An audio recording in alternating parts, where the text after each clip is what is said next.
What's up everybody? Ben here at the Spirit of Running, and today we're talking about the Topo Cyclone 2. Alright, let's get some technical specs out of the way. This shoe retails for $150, weighs 6.9 ounces, and has a 5mm drop. Starting with the outsole, we've got a pretty thin layer of rubber between the ground and the midsole.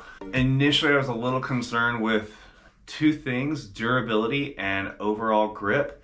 Once I took this shoe out to run in, I found that the grip felt great through wet or dry conditions. There is a fair amount of exposed Pebax material here on the bottom of the shoe.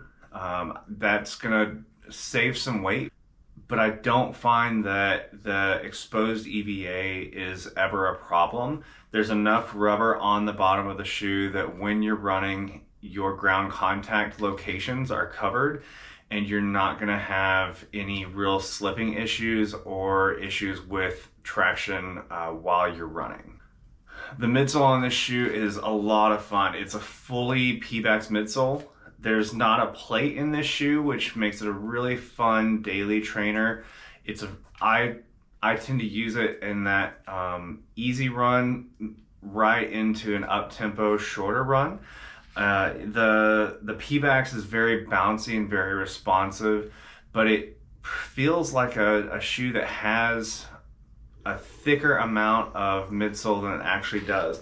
The midsole on this shoe is 28mm in the heel, 23mm in the forefoot. A little more akin to what we think of as being a racing shoe from, let's say 5-6 years ago. What I like about this shoe is that with that full Pebax midsole, it feels more like a shoe with maybe 34mm of stack height in there. It definitely feels softer than the measurements would suggest. Moving into the upper, the fit on the upper is really fantastic.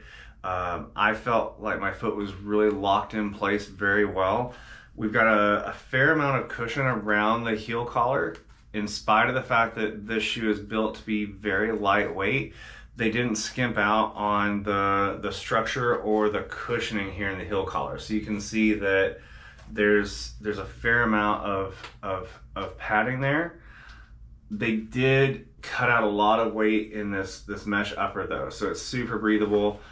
You can, if you've got a brighter colored sock, you can actually see the sock color through that midsole. And I found that the overall fit was really nice and locked in place. Runners and walkers, I think this is a really fantastic shoe to look at. Within a rotation, I tend to use this as a speed shoe, but it's super comfortable to run in on those easy days too. So if I've got a shorter, easier run, I really like grabbing for this shoe. I also really enjoy my tempo and interval sessions in it. So I think that this is a shoe that can do a lot. I don't think that for somebody my size, this is necessarily a long run shoe. But I think that this shoe performs like a shoe that has 5 or 6 more millimeters of stack height on the midsole than it actually has. So that being said, if you're interested in the shoe, I think that this can definitely be a shoe that through even like a half marathon, you could take this from day one to race day and have a really good training cycle and have a really good race as well. I think that for me, this is a really fun option at the 5K, 10K level, simply because I think that when you compare this shoe to a super shoe, we've got the Pebax midsole. The only thing we're missing is a plate, and I think that the benefits of the plate are really seen more at the half marathon, marathon level. So I think at the shorter distances, 5K, 10K, that the benefits of the plated shoe and the delta between a non-plated shoe and a plated shoe get smaller and smaller. With that 5mm drop in the lower stack height, I think that this is a shoe that excels in the gym. I find that the lateral movements, jumping, everything works really well in this shoe. I also don't have any hesitation recommending it because of the lower stack height and the lower drop to use as a shoe where we're pulling from the ground or we're going with heavier loaded weights. Overall, I think that it's a very durable shoe. The wider forefoot definitely gives us a solid foundation as well for any movements that we're doing.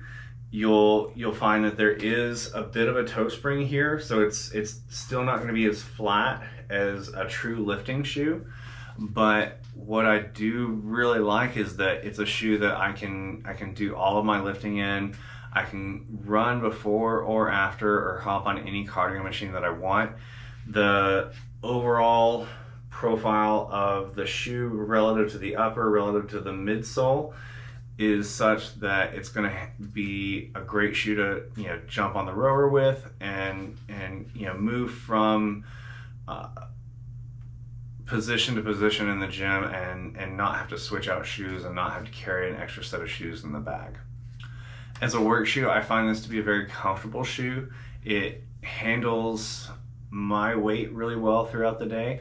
It moves well with me, and I find that I am very comfortable wearing the shoe. Again, it feels and functions like a shoe with more cushion than it really has by the numbers.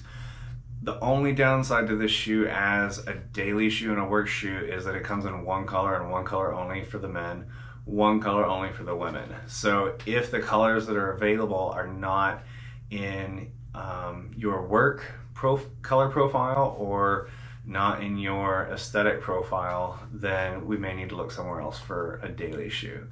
But functionally, it does a really fantastic job. In summary, I think this is a really fantastic shoe for a whole lot of people. Whether you're a runner, walker, whether you're taking it to the gym or to work, it's very comfortable, it's very versatile, and it's going to get the job done. If you have any questions, leave those in the comments section. Be sure and hit that like and subscribe button as well, and I'll see you out there. Thanks.